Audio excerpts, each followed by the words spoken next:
बिहानी।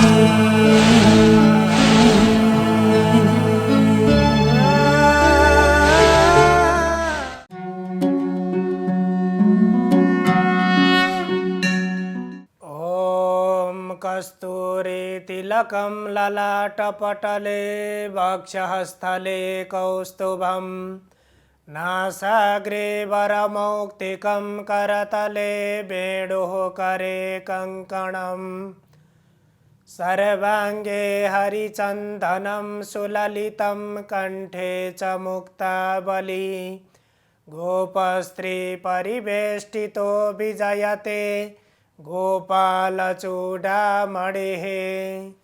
सच्चिदानन्दरूपाय विश्वोत्पत्त्यादिहेतवे तापत्रयविनाशाय श्रीकृष्णाय वयं नुमः। समादरणीय दर्शकवृन्द, प्रभातकालीन नमस्कार। इमेज च्यानल को शुभ बिहानी कार्यक्रम मार्फत हामी उपस्थित भएका छौं। श्रीमद् भगवत गीता को विभिन्न श्रृङ्खलामा हामीले निरन्तर चर्चा परिचर्चा गर्दै आएका छौं। मानिसमा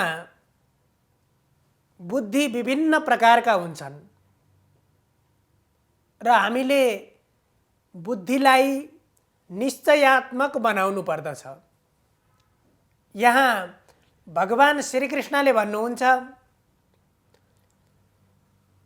कर्मयोगको निमित्त अर्थात् कर्मको माध्यमबाट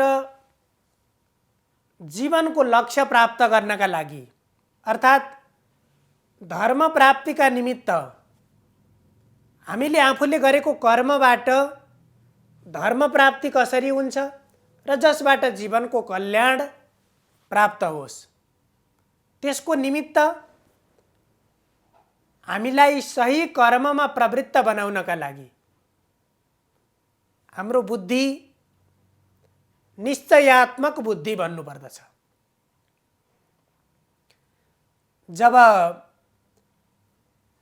कर्मका विभिन्न स्वरूपहरू हुन्छन्, हामी कर्मप्रति सकाम भावना राख्यौं भने त्यो कर्ममा पनि कर्मका पनि विभिन्न शाखा उपशाखाहरू हुन्छन्। जब हामी निष्काम भावले हामी कर्ममा प्रवृत्त बन्यौं भने त्यसले ती विभिन्न शाखाबाट त्यो बुद्धिलाई धेरैतर्फ त्यो बुद्धिलाई प्रवृत्त बनाउँदैन। हामी एकै तथ्यमा एकै तत्त्वमा जुन वास्तविक तत्त्व हो त्यसमा मात्रै हामीले हाम्रो बुद्धिलाई लगाउन सक्यौं भने अनि बल्ल हाम्रो त्यो कर्मको मार्ग सहज बन्छ। यहाँ भगवान श्रीकृष्णले भन्नुहुन्छ, व्यवसायात्मिका बुद्धि रेकेह कुरु नन्दन। अर्जुनलाई कुरु नन्दन भनेर भगवानले सम्बोधन गर्नुभएको छ र त्यो व्यवसायिक बुद्धि जसलाई व्यवसायिकात्मिका बुद्धि अर्थात् निश्चयात्मिका बुद्धि कुनै पनि कर्मप्रति एकाग्र भावना र त्यो कर्मप्रति तल्लीनता जब उत्पन्न हुन्छ, जब हाम्रो बुद्धिलाई हामीले त्यो कर्ममा प्रवृत्त बनाउन सक्छौं, त्यस्तो बुद्धि त्यसैलाई यहाँ सबै मानवले आफ्नो कल्याणको निमित्त बुद्धिलाई निश्चयात्मक बनाउनु पर्दछ।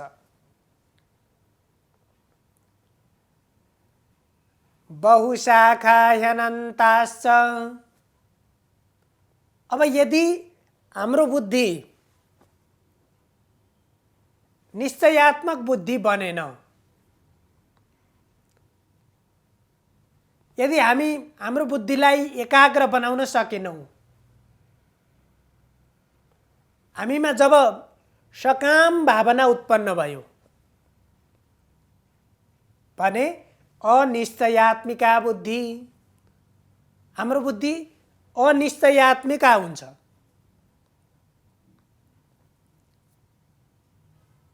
अब त्यसले त्यसका विभिन्न शाखाहरू, त्यसका विभिन्न मार्गहरू र त्यसबाट त्यो कर्मबाट प्राप्त हुने विभिन्न परिणामहरू भेटिन्छन्। त्यसकारण यहाँ भगवानले के भन्नुहुन्छ भने दुई किसिमका कर्म, एउटा सकाम कर्म, अर्को निष्काम कर्म।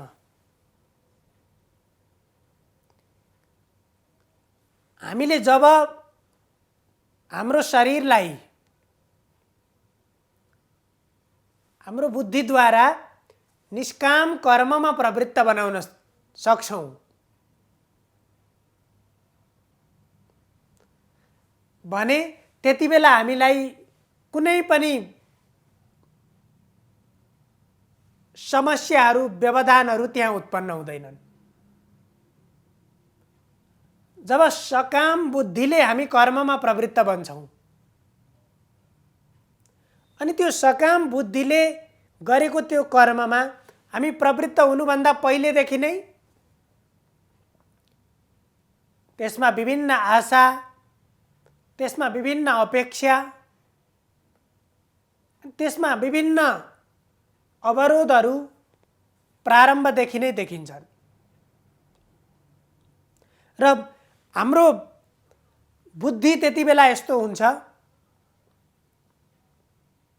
म यो कर्ममा प्रवृत्त बनेर यो कर्म गर्दाखेरि मैले सोचेको परिणाम प्राप्त गर्दछु, त्यो चिज प्राप्त हुन्छ अथवा हुँदैन। अब यहाँ जुन यी दुईवटा कर्मका मार्गहरू बताइयो, एउटा सकाम कर्मको मार्ग, अर्को निष्काम कर्मको मार्ग। सकाम कर्म भनेको कामना सहित गरिने कर्म, मलाई यस्तो चीज प्राप्त होस् भनेर गरिने कर्म। सामान्यतया लाग्न सक्छ, हामीले यसो विचार गर्दाखेरि यदि कामना नै छैन भने त्यस्तो कर्ममा किन प्रवृत्त हुने त? यदि त्यो कर्म गरेर त्यो कामबाट कुनै पनि फलको अपेक्षा छैन, त्यो कर्मबाट मलाई यो चीज प्राप्त होस् भन्ने अपेक्षा छैन भने त्यस्तो कर्ममा किन प्रवृत्त हुने त?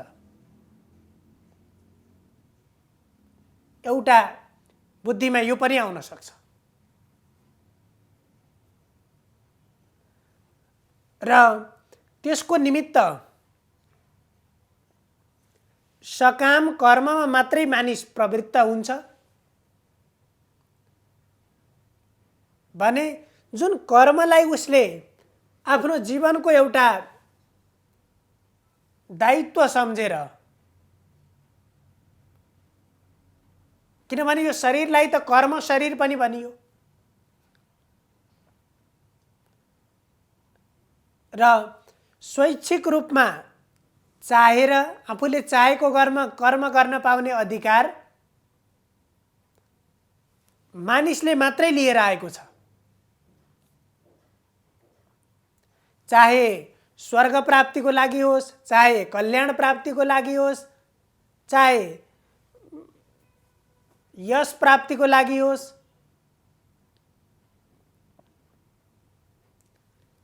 कर्मद्वारा नै ती चीज प्राप्त हुन्छन्। तर अरू कुनै पनि जीवले आफ्नो कर्मबाट ती चीज प्राप्त गर्न सक्दैनन्। त्यसकारण यहाँ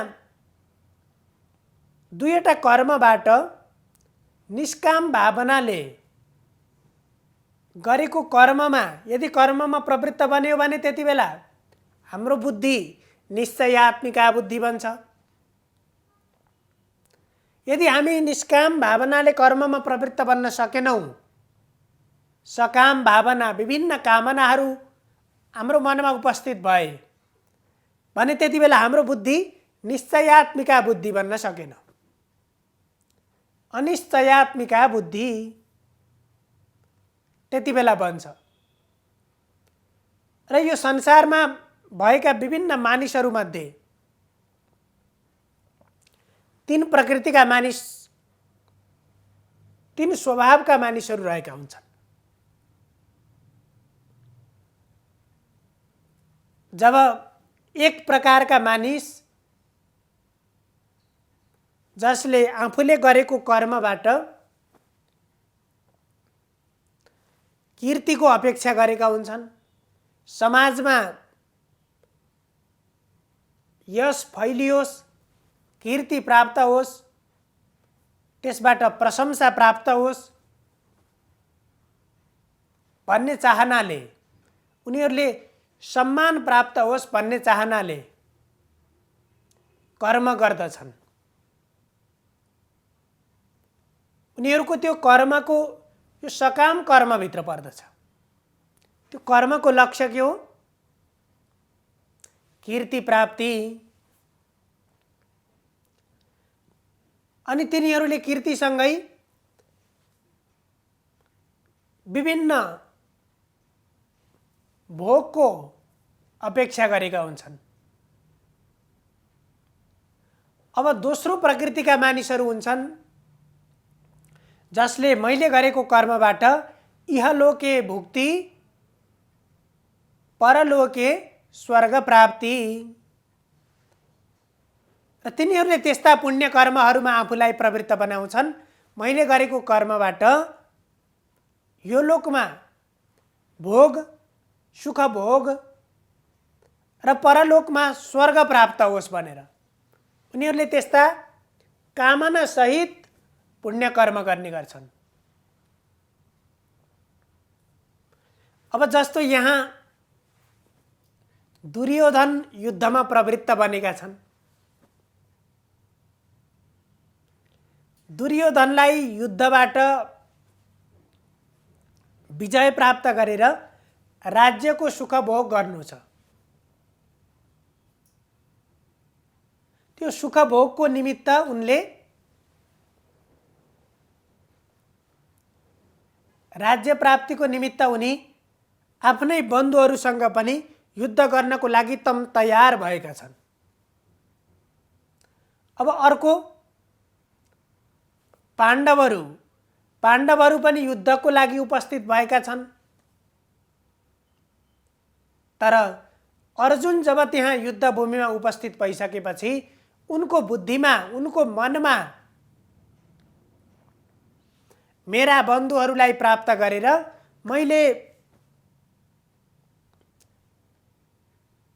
राज्य प्राप्त गरेँ, सबै मेरा दाजुभाइहरूलाई, बन्धुहरूलाई मारेर उनीहरू मरिसकेपछि प्राप्त गरेको राज्यको सुख भोग मैले कसरी गर्न सक्छु भनेको हुनाले पाण्डवहरू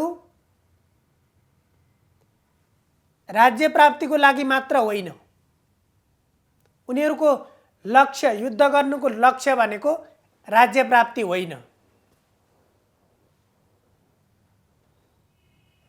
उनीहरू एउटा क्षत्रियको धर्म पूरा गर्न, धर्म प्राप्तिको निमित्त युद्ध गर्दैछन्, युद्धको निमित्त उपस्थित भएका छन्। र अर्को तेस्रो प्रकृतिका मानिसहरू हुन्छन् जसले कल्याणको चाहना गर्ने हुन्छन्, मुक्तिको चाहना गर्ने हुन्छन् र त्यो कल्याण र मुक्तिको चाहना गर्ने मानिसहरू निष्काम भावनाले कर्म गरिराखेका हुन्छन्। यहाँ त्यो कर्मको मार्गमा प्रवृत्त हुनेहरूका लागि यदि अब सकाम भावनाले कर्म गरिएको छ भने त्यसको परिणाम पनि के हुन्छ? निश्चित हुन्छ।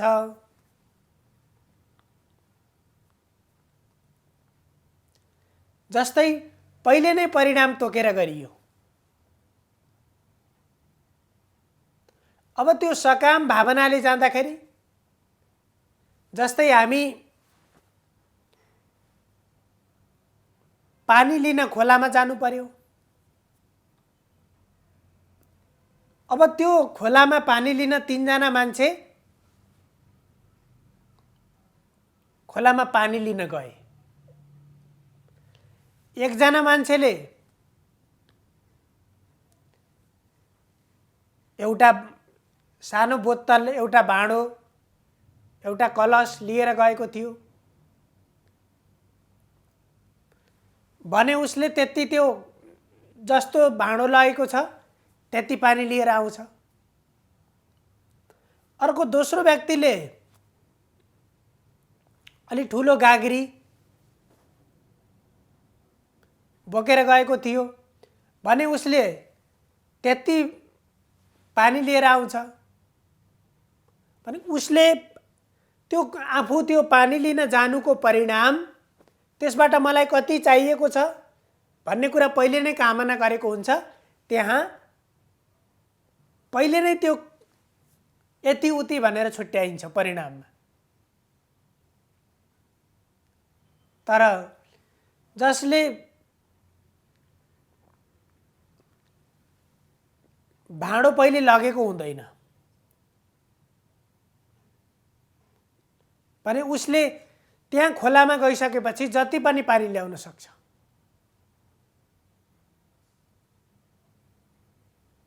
त्यहाँ भएको सबै पानी पनि उसले उपभोग गर्न सक्छ। त्यस्तै सकाम र निष्काम कर्मले पनि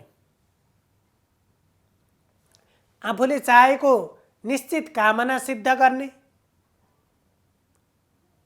त्यो एउटा मात्रै लक्ष्यको निमित्त उसले कर्म गरेको हुन्छ भने यदि निष्काम भावनाको कर्म छ भने त्यो निष्काम कर्मले मान्छेलाई के गर्छ? सम्पूर्ण पुरुषार्थ प्राप्ति गराउँछ। र त्यो काममा यदि आशा र अपेक्षा सहित गएको काममा त्यसबाट दुःख पनि जन्मिन सक्छ। जस्तो कि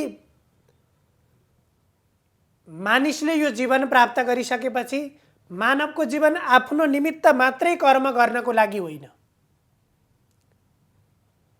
अरूको कल्याणको निमित्त पनि, अरूको हितको निमित्त पनि उसले कर्म गर्नुपर्छ। वास्तवमा यो जीवन त्यसको लागि प्राप्त गर्यो। यो शरीर किन प्राप्त गरियो? परोपकारार्थमिदं शरीरम। अरूको उपकारको निमित्त प्राप्त गरेको यो शरीर मात्रै आफ्नै जीवनको, आफ्नै हितको निमित्त मात्रै काम लगायो, त्यतिमा मात्रै सीमित राखियो भने वास्तवमा मानवको कर्म पनि पूरा भएन। त्यसकारण त्यो बुद्धिलाई जब हामीले निष्काम भावनाले युक्त बुद्धि बनाएर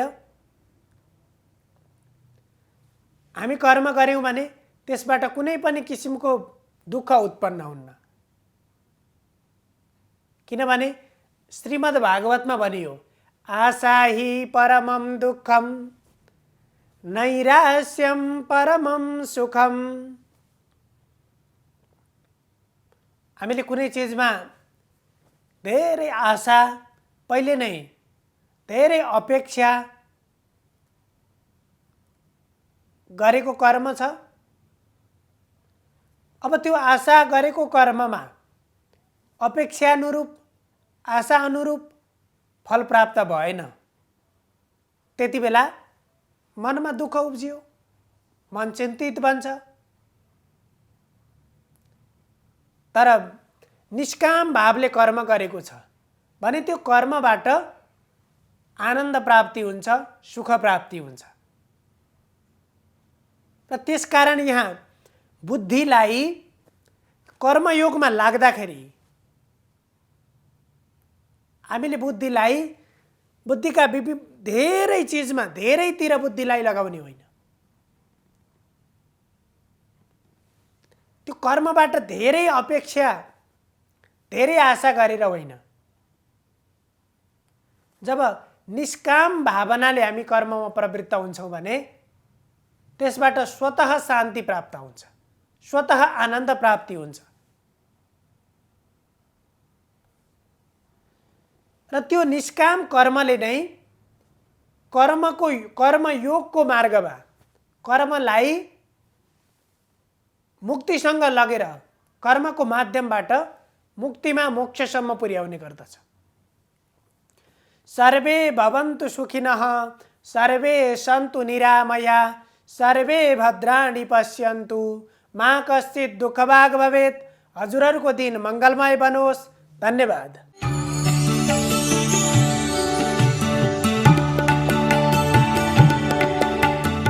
नमस्कार, तपाईको आजमा स्वागत छ। सुरु गरौँ आजको पञ्चाङ्गबाट।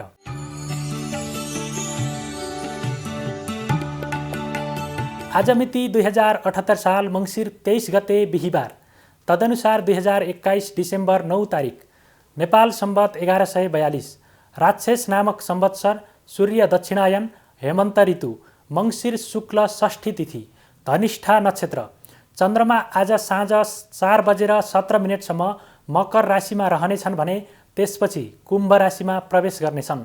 व्याघात योग, कौलभ आनन्दादि योगमा श्रीवत्स योग। आज दिउँसो 1:30 देखि 3 बजेसम्म राहुकाल रहने भएकाले त्यस अवधिमा सम्भव भएसम्म कुनै पनि शुभ कार्यको थालनी नगर्नुहोला। आज विश्व भ्रष्टाचार विरुद्धको दिवस समेत परेको छ। त्यसैगरी होम र रुद्री गर्नका लागि समेत आजको दिन उत्तम रहेको छ।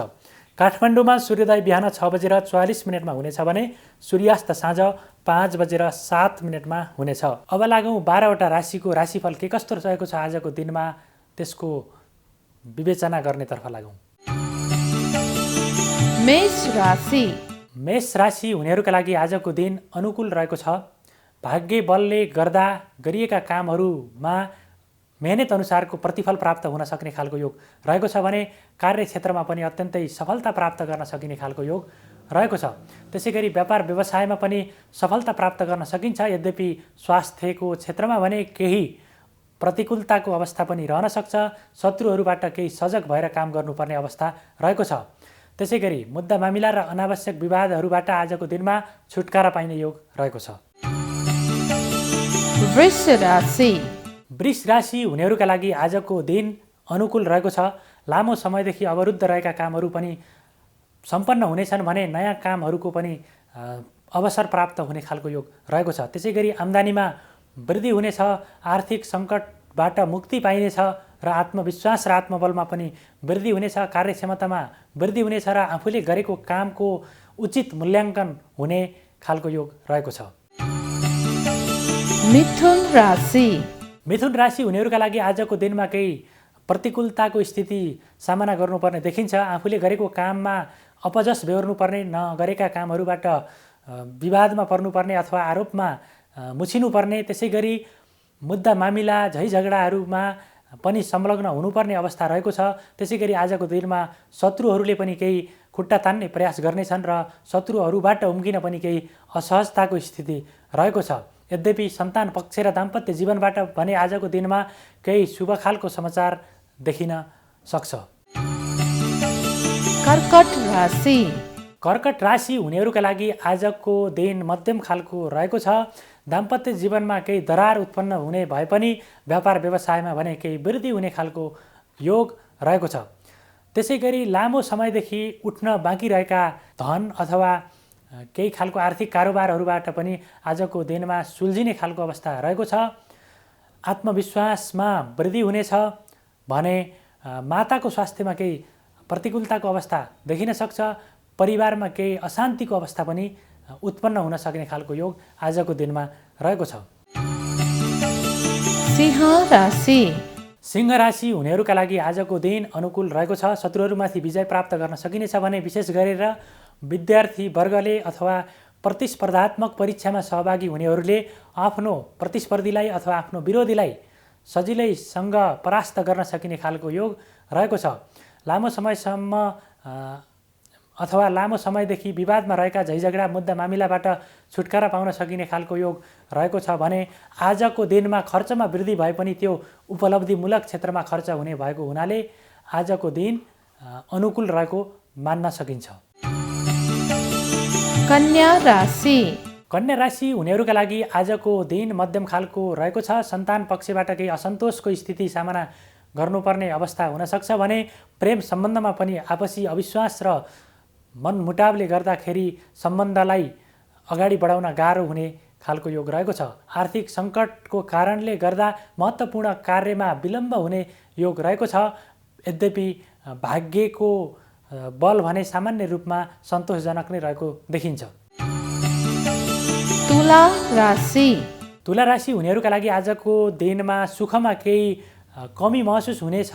यद्यपि लामो समयदेखि रोकिएका कामहरूमा भने केही सफलता प्राप्त गर्न सकिने खालको योग रहेको छ। आम्दानीका लागि नयाँ नयाँ क्षेत्रहरूको सम्भावना प्राप्त गर्न सकिने अवसरहरू पनि प्राप्त गर्न सकिने खालको सम्भावना रहेको छ। त्यसै गरी छोटो समयको अथवा लामो समयको रमाइलो यात्रा उपलब्धिमूलक यात्रा बन्ने योग पनि रहेको छ। दाम्पत्य जीवनमा पनि आजको दिनमा सुख प्राप्त गर्न सकिने खालको योग रहेको छ। वृश्चिक राशि वृश्चिक राशि हुनेहरूका लागि आजको दिनमा जिद्दीपन र अहङ्कारलाई त्याग गरेर अगाडि बढ्नुभयो भने पक्कै पनि राम्रो हुनेछ।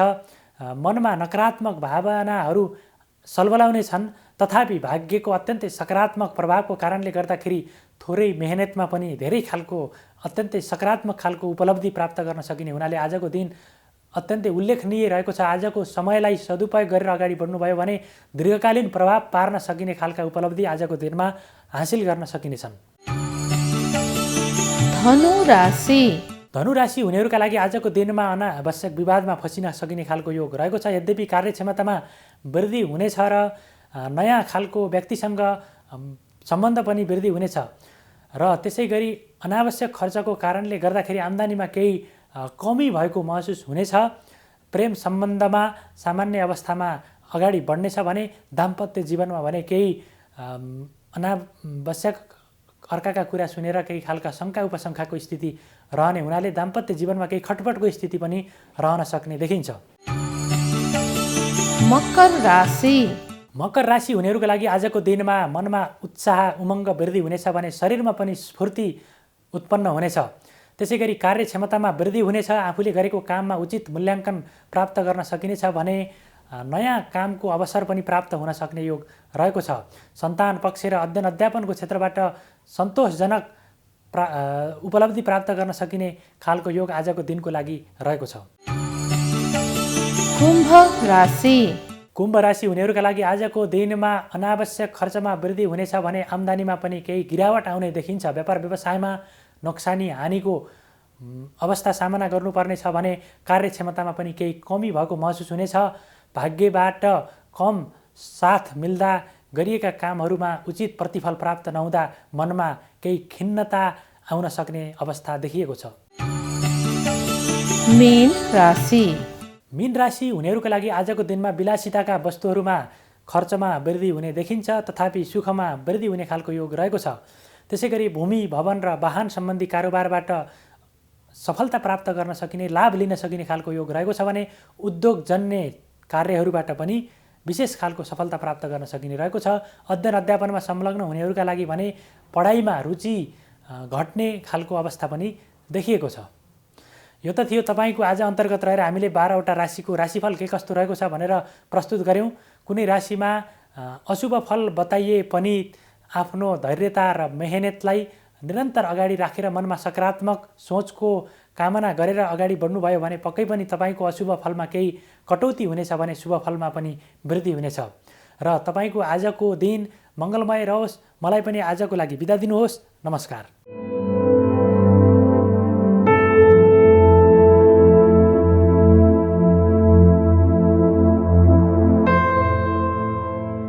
ॐ वरापीडा नटवरवपुः कर्णयो कर्णिकारं बिभ्रतभासकनककपिशं वैजयन्तीं च मालां रन्ध्रान् वेणोरधरसुदया पूरयन् गोपवृन्दै वृन्दारण्यं स्वपदरमणं प्राविशत् गीतकृति। नमस्कार, यहाँहरूलाई स्वागत छ ज्योतिष विधामा। आदरणीय सज्जन भक्तवृन्द, आजको विषय प्रसङ्ग लिएर हजुरहरूको सामने उपस्थित भएको छु। ज्योतिष पण्डित म विदुर नेउपाने। आज ज्योतिष शास्त्र अनुसारमा वास्तुको कस्तो महत्त्व रहेको छ। ज्योतिष र वास्तु भन्ने बित्तिकै एक अर्कामा परस्पर सम्बन्ध मिल्दछ। जसरी वेद उपनिषदहरूको नेत्र ज्योतिष हो। कुन समयमा ग्रह लाग्छ, कुन समयमा कसको भाग्योदय हुन्छ र कुन समयमा तिथि बार योग करणहरू नक्षत्रहरू र ग्रहणहरू लाग्छन् भन्ने कुरा ज्योतिष शास्त्रमा ज्योतिषी विद्वानहरूले पहिला नै बताउन सक्नुहुन्छ। अब हामी जाउँ यस अन्तर्गतको वास्तुतर्फमा। वास्तु भन्ने बित्तिकै हामीले के बुझ्न सक्दछौँ भक्तवृन्द भन्दा, पूर्व पश्चिम उत्तर र दक्षिण यी चार ध्रुवहरू त समग्र रूपले सबैलाई ज्ञान नै छ। पूर्व पश्चिम उत्तर दक्षिण यी चारवटा दिशा हाम्रा पूर्व कालदेखि नै चल्दै आएका हुन् र अब हाम्रा अरू चार दिशा पनि छन्। जो चार दिशा चाहिँ कुन कुन भन्दाखेरि ईशान कोण, आग्नेय कोण, नैऋत्य कोण र वायव्य कोण। यो कुन कुन स्थानमा छन् भन्दाखेरि पूर्व र उत्तरको कोण भनेको ईशान कोण, पूर्व र दक्षिणको कोण भनेको आग्नेय कोण हो र पश्चिम र दक्षिणको कोणलाई नैऋत्य कोण भनिन्छ र पश्चिम र उत्तरको कोणलाई वायव्य कोण भनिन्छ। र यिनै चार कोण ईशान, आग्नेय, वायव्य, नैऋत्य, पूर्व, पश्चिम, उत्तर र दक्षिण कतिवटा भए? 8वटा भए। अब यी 8 कोण हजुरहरूलाई सरविदितै हुन सक्छ, भएको पनि छ। यदि कसैलाई थाहा छैन भने नहुन पनि सक्छ। कोही यति भोला भनेका ज्ञानी भक्तहरू हुनुहुन्छ कि गुरुजी पश्चिम कता हुन्छ, पूर्व कता हुन्छ भनेर पनि सोध्नुहुन्छ। हजुरहरूलाई छक्क लाग्छ होला कि यस्तो कुरा नि हुन्छ होला। हुन्छ। त्यस्ता भोला भनेको भो पनि नभन्ने, ले पनि नभन्ने। जसरी शिवजी भगवानलाई हजुरले जल चढाइ बक्सिस्, प्रसन्न दुध चढाइबक्स्योस् प्रसन्न, इक्षु र सखरको रस चढाइबक्स्योस् प्रसन्न, दुधमा पानी मिलाएर चढाइबक्स्योस्, पानीमा दुध मिलाएर चढाइबक्स्योस् त पनि प्रसन्न। भोला यानि भो पनि नभन्ने, ले पनि नभन्ने। त्यस्ता भोला भक्तहरूलाई वास्तुविदले कसरी सम्झाउनु पर्छ भन्दाखेरि, भक्त हजुर जता सूर्य उदाउँछ नि त्यतापट्टि फर्केर हेर्नु, सूर्य कताबाट बिहान उदाउनुहुन्छ, त्यो दिशालाई पूर्व दिशा भनिन्छ। अनि हजुरको शारीरिक पृष्ठभाग यानि पछाडिको जुन भाग छ र सूर्य रात्रिमा जहाँ गएर अस्ताउनुहुन्छ, डुब्नुहुन्छ, त्यो स्थान भनेको पश्चिम हो। र हजुर पूर्वपट्टि फर्केर पश्चिमपट्टि ढाड बनाउँदाखेरि हजुरको खाना खाने यानि भुजा खाने हात कहाँ पर्छ भन्दाखेरि त्यो दक्षिण दिशा हुन्छ। र अनि यो बायाँ हात जुन छ, देब्रे हात छ, त्यो देब्रे हातलाई उत्तर दिशा भनिन्छ। यसरी पनि सम्झाइएको कति चाहिँ नि दृष्टान्तहरू छ। पूर्व पश्चिम, उत्तर दक्षिण, ईशान आग्नेय, वायव्य र नैऋत्य। पहिला वास्तुमा यी 8 दिशाको ज्ञान हामीलाई हुनै पर्छ।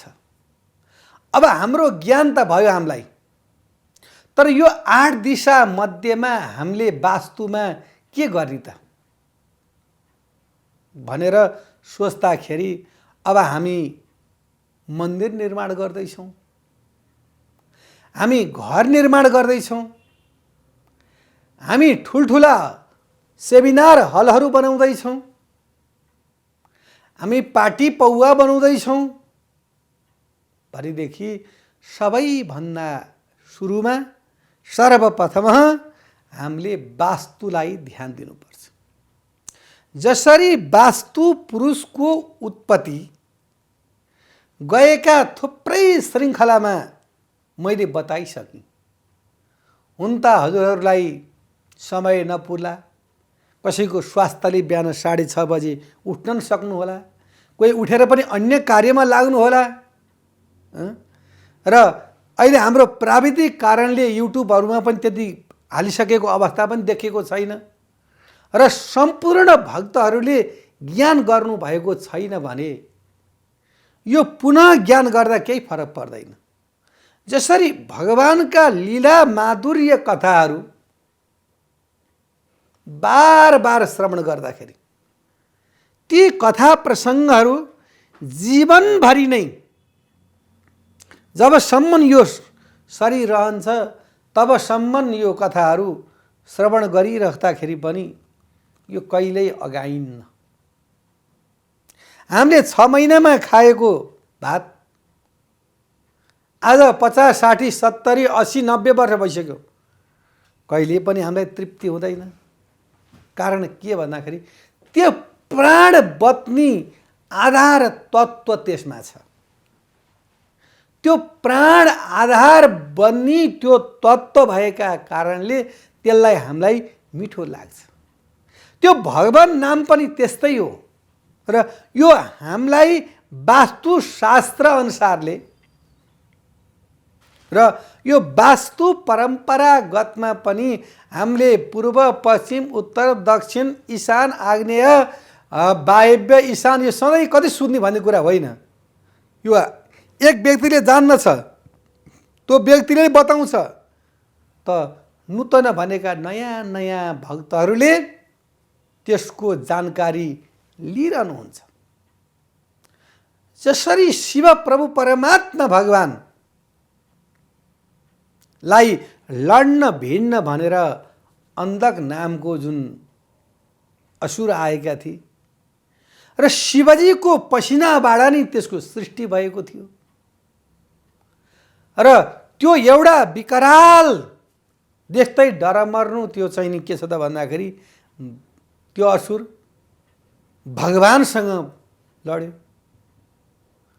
लड्दै लड्दै क्रममा धेरै समय भइसकेपछि त्यसलाई भगवानले वध गरिदिनु भयो अन्धकलाई। र त्यो शिवजीको पसिनाद्वारा त्यो निक्लेको बिन्दु त्यो बुँद बुँद त्यो चाहिँ नि के त भन्दाखेरि त्यो थोपाद्वारा त्यो वास्तु पुरुषको जन्म हो। वास्तु पुरुषले भन्नुभयो प्रभु म कहाँ बस्ने, के खाने, के लाउने, मेरो नाउँ के हो, थर के हो, मेरो घर के हो।